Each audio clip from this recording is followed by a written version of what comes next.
Tom DeLonge is a well-known and accomplished musician. But in addition to his impressive musical career, Tom has an impressive level of knowledge related to UFOs.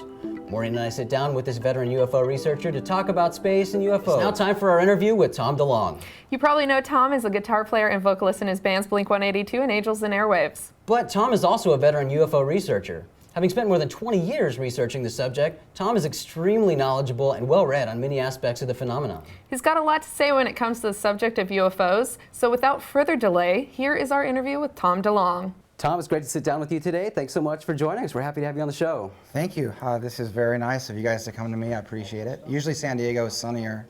Or more sunny. We brought the rain, I guess. I don't know how that happened because we don't have rain in Phoenix. Oh, Phoenix. Yeah. I was wondering where you were. You should have brought this. You guys are good. We're supposed to bring the sun. Yeah. A lot of people from San Diego go to Phoenix. Yeah. If they have to go to school or something, they're like, well, it's still sunny there, so we'll be okay. Overly hot, though. And it's the opposite way for the Phoenix people. We all run to San Diego. It's kind of our playground. Yeah, and I get it. Well, Tom, I've been excited to talk to you about UFOs. You've always been vocal about your interest in the subject. Right. And you know, it's interesting. I don't think a lot of people understand that you've researched this subject for more than 20 years. Yeah. And that's a lot more. It's a longer time period than a lot of the leading researchers in the field right now. Right. So that's pretty incredible. And well, I think they, yeah, you're right. I've been doing it for a long time, and I think a lot of researchers tend to dive into one area of it. That's pretty right. hardcore. You know, hey, I'm going to write a book about Roswell. Or someone else comes in and says, I'm going to write a book just about, you know, the Majestic 12 documents, you know, and I'm the kind of guy that, you know, I'm pretty broad about all the subjects. I've gone deep on a lot of them, but I've kind of surpassed the icing on the cake, and now I'm kind of digging down into, you know, the main ingredients of the cake, you know. I really want to talk to you about that, but what initially sparked your interest in the subject? I don't know. You know, one of my first memories is being in 7th grade, where I was walking. I had like an hour in junior high. It's like the first, you know, school kind of system in junior high level where you get to walk between classes, so you have a few minutes. I, for some reason, had more than a few minutes, so I had to go to the library. And I was walking to this library, and I didn't read books at all. Then, you know, in school, I was like, books? Who wants to read books? You know, I'm into skateboarding and stuff. So I'm like, well, if I have to read a book right now, I wonder if there's like any weird like UFO books. And I don't even know why that came to my attention. It was so odd, because and all I found was a book that had something about one UFO and the Loch Ness Monster. But either way, it was cool, and it was in my school library. And from that moment forward, it really sparked my interest. But there was a gap there until I was able to actually afford to buy a computer. So computers were really happening when I was 20 and 21. That's like the beginning of the 90s, like, bam, things are happening with computers. So I signed a record contract and got my first paycheck. And the very first thing I did was I went out and bought this shitty like Compaq computer or something. And at the time I thought Compaq was this cool brand. It must be cool. It's at Best Buy, you know, or whatever it was. And I brought it home, signed on, and I think I just typed in like UFOs or something, or Area 51. I don't even know. There's the common term. And at that time, it popped up the Desert Rat papers. Do you remember the Desert Rat? Oh yeah. Yeah, I forgot his name. I want to say Gordon or something, or I don't remember. But it was the guy that lived in Rachel, Nevada, that just all he did was just blog and write about his ongoings at monitoring Area 51, because at that point, part of, you know, one of the peaks looking in were free. So the Navy didn't really wrap up the entire mountain range. One part of it was open. So he was able to go in there and do some quality stuff. And so I was instantly hooked. This is like fiction, but it's nonfiction. It's even better. And back then, were you searching on AOL? Oh, God. Oh, yeah, probably AOL. I know. I remember when AOL was like the biggest thing. That's it constantly baffles me, like how the biggest thing is not even there anymore. Like later, like Microsoft, you know, it's like they're still there, but you know, you would never have thought that Google would have taken out AOL and Microsoft, you know. But so I think it's pretty amazing. I know you've read like an insane amount of books, because when you're on tour or whenever else, you've been able to just like pile through every topic on the subject pretty much. What do you think is the most quintessential book for, let's say, younger people getting involved in the field, like that you would suggest to read? You know, it's I probably wouldn't be the same as most other people. A book that really was great, a great author that I think people can start with, kind of entry level, and this is no dig to the author because he's so fun, is Jim Marrs. Now Jim Marrs is really fun because he has a way to tackle these subjects that go really deep, but he puts them in a vocabulary that's really mainstream and easy to digest. So I remember about 10, 15 years ago or something, it was a long time ago, maybe not that long, but it was long, he came out with Rule by Secrecy. And Rule by Secrecy is a great book, and it's not all about UFOs, but what it gives you a taste for is how secrecy is kept and how people work in these little cabals within the government that you never thought would exist. And it's like a 3-day read, because once you get into it, you're like, oh my God, you know? And the reason I start there is because there's a tiny, tiny bit about UFOs. There's a tiny, tiny bit about the kind of Zecharia Sitchin movement. There's a whole lot about how the government compartmentalizes stuff and some of the esoteric kind of happenings behind the scenes. So when you read that, it opens your mind to, okay, there's secrets that are possible. There's ancient kind of and history that's antiquated that I might not know about, that's alternative to what I was taught in school. There's groups of people that do have a position of power in areas that I didn't even know exist. It kind of gives you these doors that open to all the other stuff. Because if you just jump into a book and go, there's aliens running around New Mexico or something, you just don't really, you just kind of go, oh my, this is dumb, there's no way. You kind of have to you got to set yourself up to know that anything can happen, or a lot more can happen than you're used to. But I think you just got to, I tend to have people start there first. Yeah. It's an interesting place to start. We love Jim Mars. He's actually fun to smoke a cigar and have a drink with. I bet. I want to hang out with that guy. He's pretty awesome. Well, speaking about the younger generation, younger people getting interested in this field, I think your being vocal about your interest has opened a lot of people's eyes to considering looking into the subject. I think on a social scale, the pop culture idea of UFOs is something fun, something silly, something fiction. Right. But when people start looking into the reality of it and looking at research that's been done by governments around the world and things, right, people start doing their research. And I think you've encouraged a lot of people to take the initiative and look into it for themselves. And something really good I think you've done is you and your band Angels Airwawes put up the site Strange Times. Yeah. Tell us about that a little bit. Well, Strange Times, unfortunately, it's kind of in this holding pattern because the guy that I was working with running that moved to the East Coast. And so we're like, okay, so what do we do with this thing? So we put it under construction because we're in the middle of building out a whole different thing. But the way it started it started with hardcore fringe stories that we knew a lot of them might not have totally been credible, but they were fun. And we wanted people to have fun with the sensationalized headlines. And then we'd start peppering stuff that had more depth. So once again, I was thinking a little bit more of like, who's the guy that's not interested in this stuff? But then you can kind of go, wow, this is entertaining. And then we can kind of lure them into some more stories. And we try to do at least a few UFO stories each week. Even though we're doing about 20, 30 stories a day.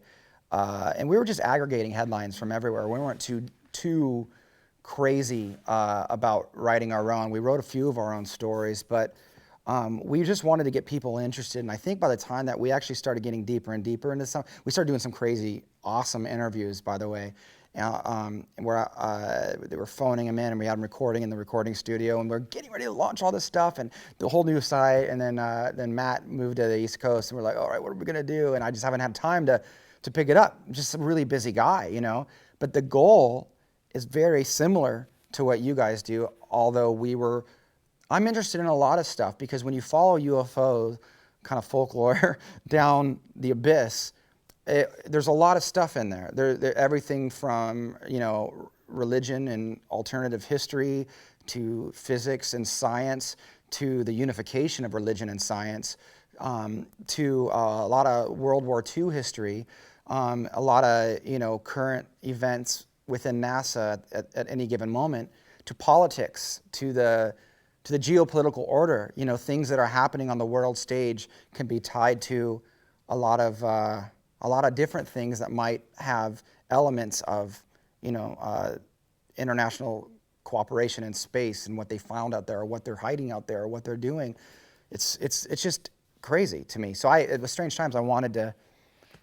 Never was too good at it, but I wanted to somehow bring all these things in there and get people interested in all of them, Yeah, not stuck at the top secret. We've been paying attention because, of course, we get traffic from the site because, thank you guys publish a bunch of our stuff. But I like how you have the look of it, too. It's got that edgy, like, again, look that's going to draw in younger audiences.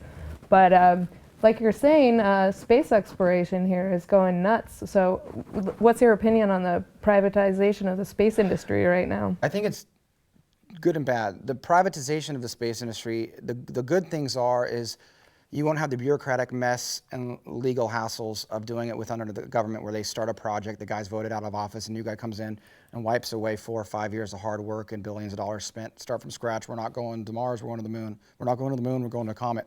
We're not going to the comet, we're going to stay here and put up a satellite. It's like, fuck, get something done.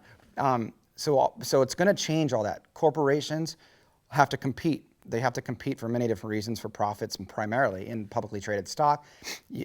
For those types of things are transparent, how they spend their money and how much money they're making. Okay, but intellectual property is private, and intellectual property is protected under law in the democratic kind of capitalistic West.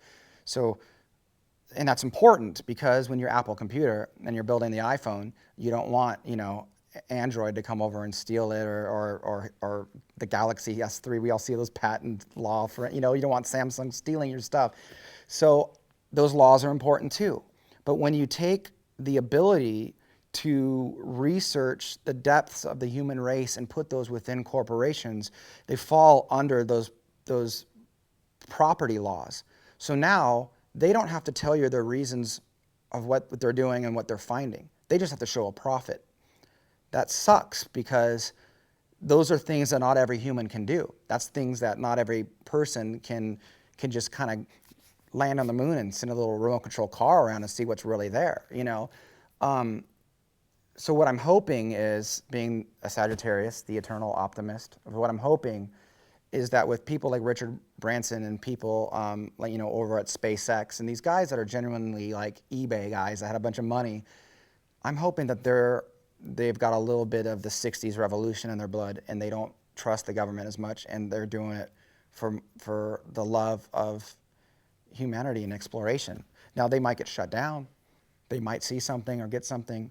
I always find it really odd that Google had the foresight to buy all these satellites and to map the world. But at the same time, you can go to all these locations and they're blurred out on Google Maps. Why? And what happened to do that? And did the government come to these guys at Google and say, you have to blur these sections out? Like, they weren't going, well, what the fuck's there? They go straight there, go, what do you want us to blur? Don't look at it. Who knows? So if they blurred it out for people, then they know it's there, and then they saw it too. And if it's just a base, that's cool, whatever. Or that instantly means that they're working with the government for guys that were working for the people. So this is just a long-winded answer to, there's good and bad here, but I'm hoping that there's more good. I'm with you, man. I mean, it's a valid concern for sure. You've got all these people, private companies with their private interests, and who knows if their interests are more than money. Money is certainly there. But with Elon Musk, with SpaceX, man, he seems like a really genuine guy. He just think so. He wants to get there, man. He's on a push for Mars, hardcore. Well, if he's pushing for this, colonizing Mars in the next 10 years, with supposedly the price tag is going to be $500,000 per person, which is affordable. Yeah, you get a coupon. Exactly. Yeah. So we'll see. It's like Jurassic Park. We'll do a coupon day. Yeah. Totally. Well, I want to take it back to UFOs for a second. Sure. You've actually been on a couple shows recently. You were on Larry King's show with our buddy James Fox. That was great. And last December, you were on Coast to Coast. Yeah. And you told a great story on Coast that involved a mummy and toilet paper mummy. Oh, yeah. I'd love to hear your experience going out. So me and my friends, we would Me and my friends would take these little UFO trips because they were just supporting me, and it was just an opportunity at the time to go out and smoke a bunch of pot and get all weird. And so we'd drive out to the desert, and we had all of our stuff. And at the time, I was hanging out with Stephen Greer, Dr. Stephen Greer, which is controversial. It was fantastic for me. And that, maybe I should start the story there. And when Blink was first popping, I realized quickly that I can pretty much call anyone and get them on the phone. So I called up Dr. Greer's office and I got them on the phone. I said, hey, I want to talk to you about UFOs and stuff. And so he's right on. So I flew him and his daughters out to some show, bought their plane tickets, got them out there.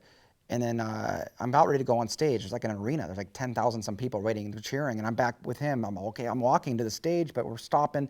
I'm trying to get as much information as I could out of him. we kindled that relationship, you know, over a while, and I flew a producer from MTV. Back in the day, they had a show called MTV Diary, and the guy that created that show, I flew him out to Greer's ranch and got into a bunch of stuff. At the time, Greer was doing the Disclosure Project. No one had these tapes of all these witnesses. He had 100 hours of it, but he edited it down to 36 hours or something. And I was the first person he gave the tapes to. He would never leave this backpack. It was really rad. It was like a spy movie or some shit. And I'm like on tour. I'm like, I thought it was awesome. So he gave me all these tapes, and I'm like, fuck, I guess I'll hide them in my house somewhere. CIA will never find these. My phones got weird at that moment. So as soon as I started hanging out with Greer, got these tapes, and started flying him and Dr. Carol Rosin out to the LA, which was funny too, because I'm at this big agency called Creative Artists Agency, which is like, they represent Tom Cruise and shit. And so I have all these agents at this round table, and I bring in this chick with crazy hair, and I bring in Greer, and all these people are at this table, and they're like, and I sit them down. I said, I want you to hear this, you know, and they just start going off, super dramatic and serious. Greer, he just gets into his thing, really, eloquent, and just sets the stage with all these people at the table, and they were like, what the fuck is going? They didn't quite. All these Hollywood agents were like totally baffled at this whole experience, and they walked out of the room not even knowing what to do with the information or anything. It didn't really go anywhere. So in any case, if during that period of time, Greer he thinks he found out how to communicate with the entities behind these UFO things. And part of his controversy is that he would sell these kind of outings and materials to do such a thing. But, you know, me, I get it for free. I was like, oh, let's go try this. So me and my buddies would go out to the desert, and we did. So that's what you do. There's a few things you have to do. You have to follow his protocol. And so we made a big trip out of it. So we got these little strobe lights. You put them out in a certain way. You try to be away from any city streets and all whatever. You put radar detectors, certain types of radar detectors out to detect any kind of disturbances in the electromagnetic spectrum. And then you follow these tapes, these like kind of meditation tapes that go on for like 45 minutes or something. So we put those on, and we're doing all that stuff, and then all of a sudden these bugs start biting us like crazy. And we're like, we're trying to meditate, but we're like slapping ourselves. It's like insane.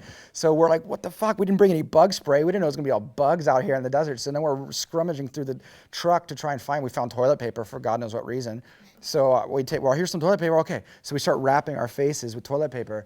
And after all the dumb jokes subsided, which was really funny because we weren't really sober, we were making these really crazy noises and stuff, and it was funny as shit.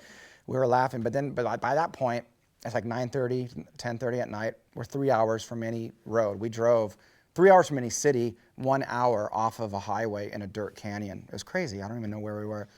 And we're following these tapes. We're literally about 35 minutes in this meditation.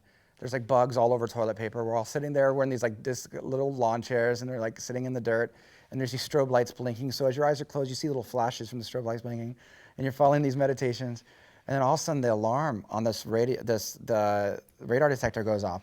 Bam, bam, bam, bam, bam. Like we jump up, scares the shit out of us. Because at that point, your heart's like part of it is you're trying to get your heart rate down. If you ever meditated, like part of the what you're trying to do is really focus on your breath and your heartbeat. So you're really in tune for the first time with, whoa, my heart's not even beating. This is rad. So when that happened, we jumped up, we looked around, and I was scared that we were going to piss our pants because it was so loud. Something happened at that moment. Now, that's not such a big deal because what do you think it could be? Well, it didn't go off. It was on. We used it on the way out there. We didn't want to get pulled over with the police car, for a ticket. So we used it for the 2.5 hour some drive. Never went off once, ever. But it went off an hour into some weird little canyon at the deepest part of this like situation, right? So it caught me off guard. Didn't see anything. But we did the same thing. We did it one more time. We went back out to the desert. Same exact thing. Set everything up. Did the meditation. Brought bug spray. We're cool. At the exact same moment in that fucking meditation sequence, the alarm went off again and scared the shit out of it. I told you.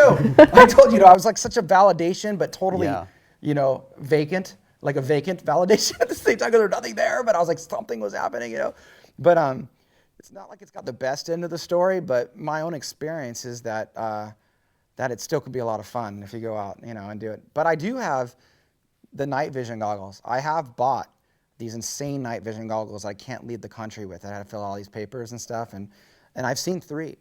And it's taken me 6 months at the first 6 months it's taken me, and I haven't seen them since, but I saw 3, and spread out over a period of like 4 weeks.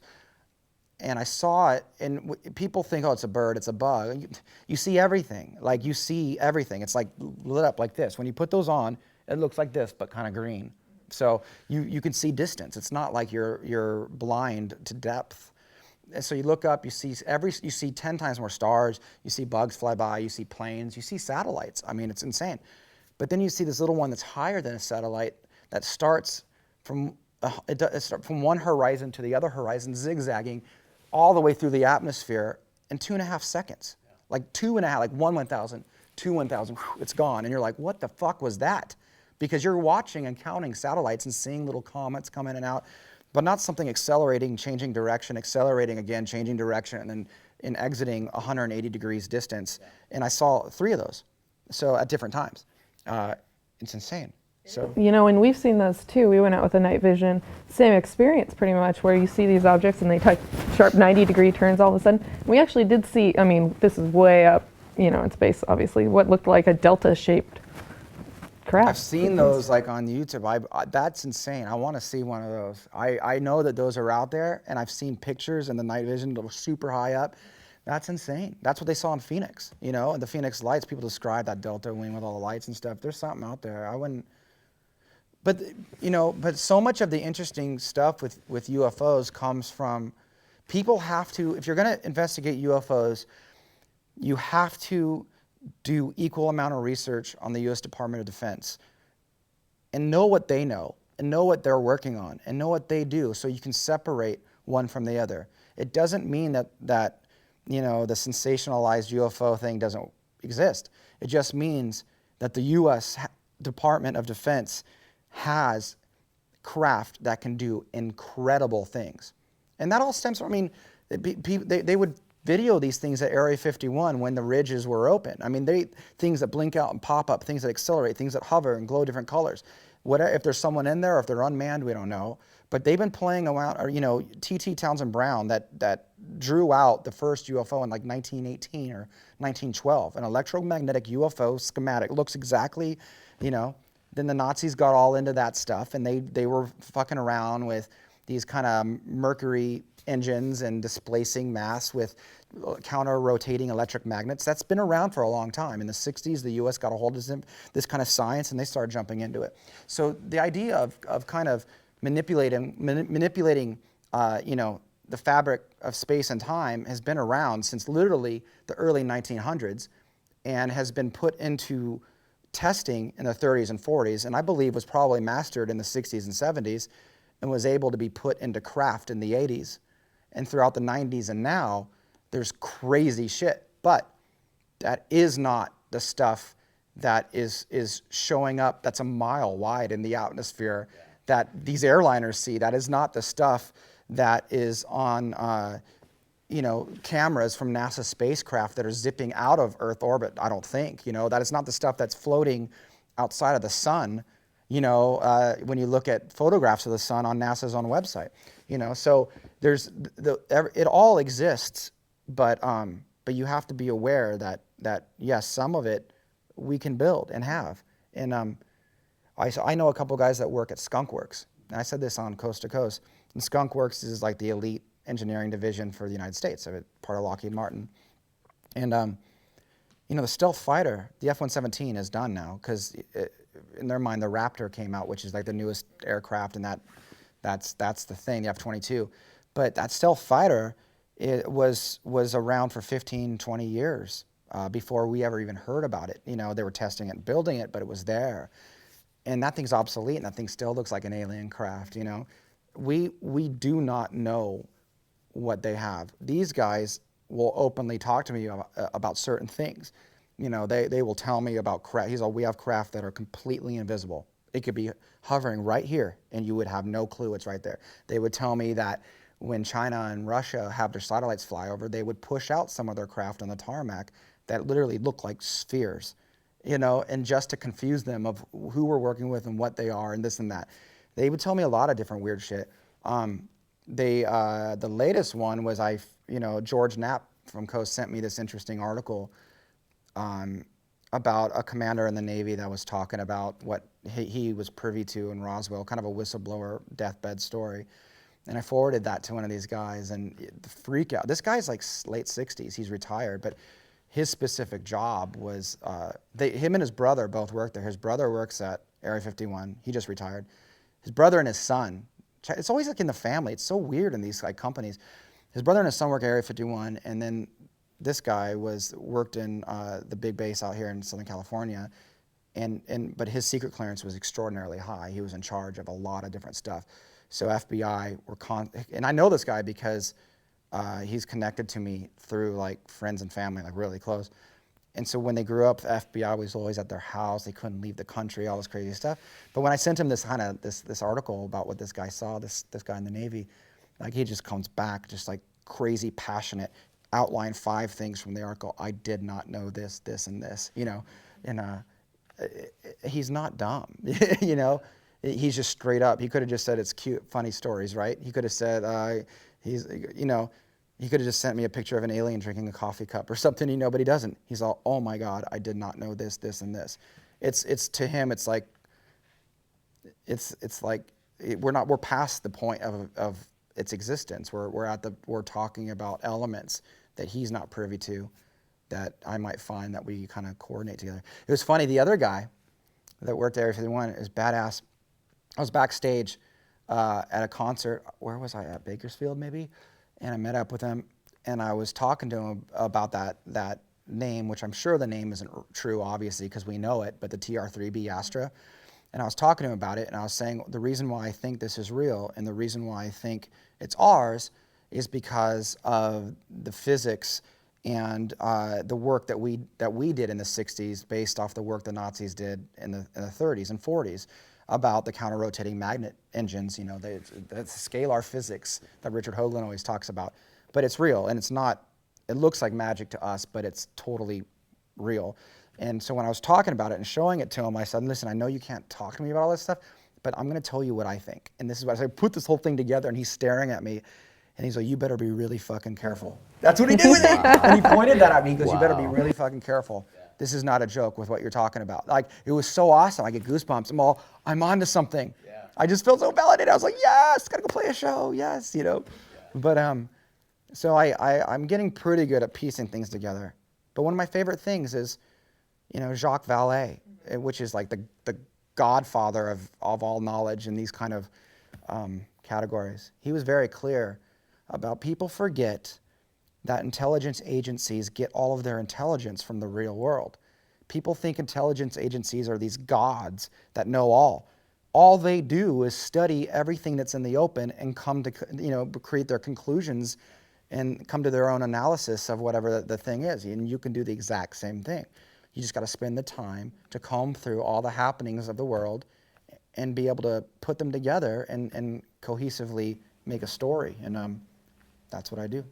Well, and if a guy as busy as you can find time to do it, that's pretty awesome. Oh, I know. It's the only thing I can do. It's really, my wife's always like, God, you in the books and this weird shit. I'm just like, it's the only thing that gets me out of my obsession with music and rock. It's like the only thing I have that can like get my mind off, you know, the enormity of the music business, which I'm immersed in, unfortunately.